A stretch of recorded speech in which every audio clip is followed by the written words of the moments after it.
British Prime Minister Boris Johnson thinks it's worth considering to pay off hundreds of millions of pounds of historical debt to Iran in boxes of cash in order to circumvent sanctions against the country. The Conservative politician said on Wednesday before a committee in the British House of Commons. Specifically, it is about £400 million from a tank order from the Shah, which was paid for but never delivered after his fall in 1979. The Iranian side is linking the outstanding debt to the case of the Iranian-British dual nation Nazanin Zaghari Ratcliffe, who has been detained in Iran since 2016 on charges of espionage, among other things. The government in London considers the allegations against the former project manager of the Thomson Reuters Foundation to be constructed. Her husband, Richard Ratcliffe, had recently ended a 3-week hunger strike in front of the State Department in London to get the government to act.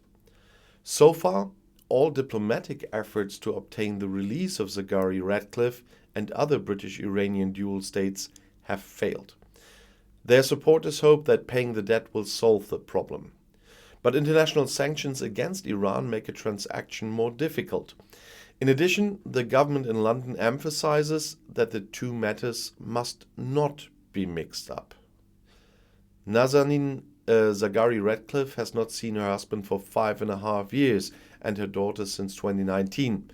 There was great hope that she could return to join them in London this year, but the British-Iranian journalist is currently waiting for the call that she has to go back to prison because her lawyer failed to appeal against renewed charges.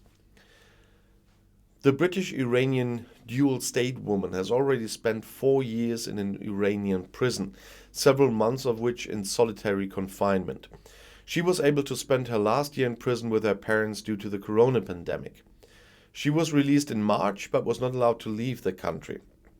She was charged again shortly afterwards and sentenced to another year in prison. Just the thought of going back to prison is traumatizing his wife, Richard Ratcliffe, told the BBC. She called her daughter Gabriella several times to tell her that she loved her. So much is she afraid that her return to prison is imminent, says Ratcliffe, who has been campaigning vehemently from the UK for her release. The case has been causing a dispute between Tehran and London for years. Zaghari Ratcliffe, who worked for the Thomson Reuters Journalist Foundation, was arrested in 2016 after visiting her parents in southern Iran. Now the 42-year-old was accused of espionage, among other things. She is said to have tried with a foreign network to overthrow the regime in Iran, so the allegation. Although the British woman vehemently denied all charges against her, she was convicted by a revolutionary court. The British Foreign Secretary Liz Truss had called for an end to the prosecution against Zaghari Ratcliffe after the verdict. She said, Iran's decision to uphold the baseless allegations against Nazanin Zaghari Ratcliffe is completely unacceptable. Truss wrote that time on Twitter. She has to be released permanently, demanded the minister, and she said, I'll do everything I can to help Nazanin and her family. Zaghari Ratcliffe's attorney had previously confirmed that the 1-year sentence against her had been upheld by an appeals court. However, he will appeal this decision again. Hochhat Kermani told the news portal Emtedat at the time of Liz Truss's Twitter. The new conviction relates to alleged participation in a demonstration 12 years ago and an interview she gave to the BBC's Persian language edition. It is unclear why the new allegations were only negotiated now and not in the 2016 process. Human rights groups criticized that dual states like Zaghari Ratcliffe are also used by Iran as bargaining chips. Supporters assume that the 42-year-old Iran is serving as a leverage in the legal dispute over the repayment of £400 million that Britain owes Tehran, but Tehran denies that, but Britain is acting on it now. The German government is also warning people with 2 passports not to travel to Iran. Unnecessary travel by people who also have Iranian citizenship is strongly discouraged.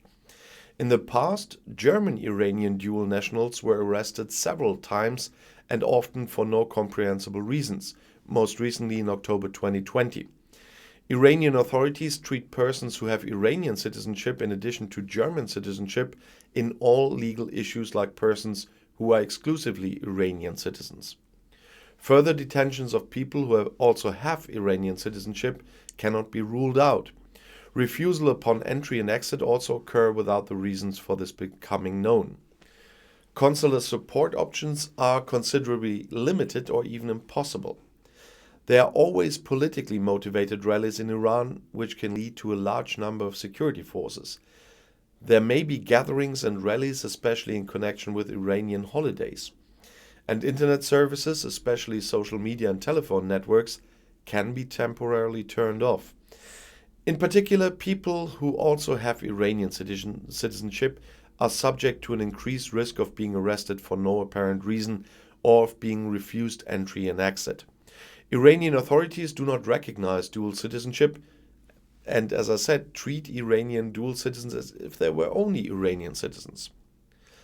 And that's the reason why it is really dangerous for, in this case, German Iranian people to go there. In the past, German travelers who had close contact with Iranian nationals in the context of couch surfing or other private forms of overnight accommodation were arrested for violating Muslim morals and or suspecting security threats.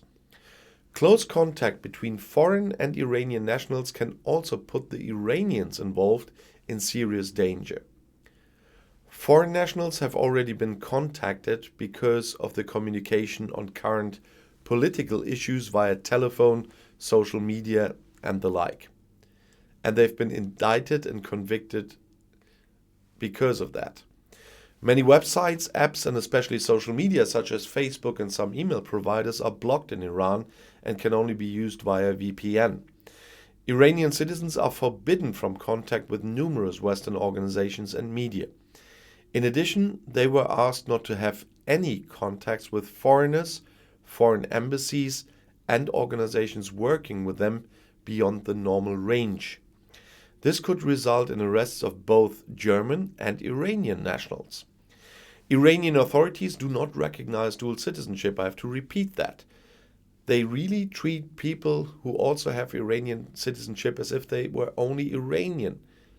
Actions that are punishable according to Western legal understandings are also punished by the courts in Iran.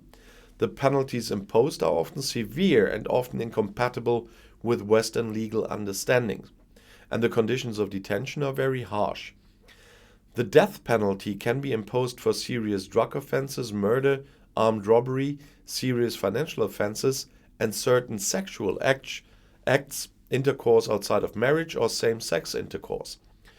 Offenses against the Narcotics Act are punishable by long-term prison sentences for even the smallest amounts and for any type of drug. The possession and consumption of alcohol is prohibited. For women from 9 years of age and also for men, the Islamic dress code applies. The code for women, called manteau, must cover the female body shape. The hair and neck must be covered with a headscarf. Arms and legs must be covered up to the wrists or ankles. Men must wear long pants, but short-sleeved t-shirts are accepted. However, long shirts must be worn in religious places such as mosques. There are more and more checks on correct clothing, especially in religiously important cities such as Mashhad or Qom, but again and again in Tehran. Sexual acts out of wedlock, and in some cases also contact, are classified as a criminal offense like homosexual relationships. According to Iranian legal understanding, indecent behavior is severely punished. In some cases, sexual acts are threatened with a death penalty. Police controls must be expected when dealing with Iranian women or men in public. Conspicuous behavior or the use of technical devices such as conspicuous cameras, GPS devices, and drones can quickly lead to allegations of espionage. The use of VPN networks is controlled. That of an unverified VPN network is a criminal offense. Just staying near military or nuclear facilities can lead to serious misunderstandings and even accusations of espionage. Taking photos of public facilities, military areas, airports, ports, security and government vehicles, police offices, security forces, or embassy buildings can be viewed as espionage and classified as a criminal offense and subject to long prison sentences. Violations of the species protection agreements are strictly followed up by the Ministry of Environment and can be punished with imprisonment of up to 3 years. And there's a much longer list on the embassy's websites, but I just wanted to give you a slight look at it. I'll see you in my next video. Bis gleich.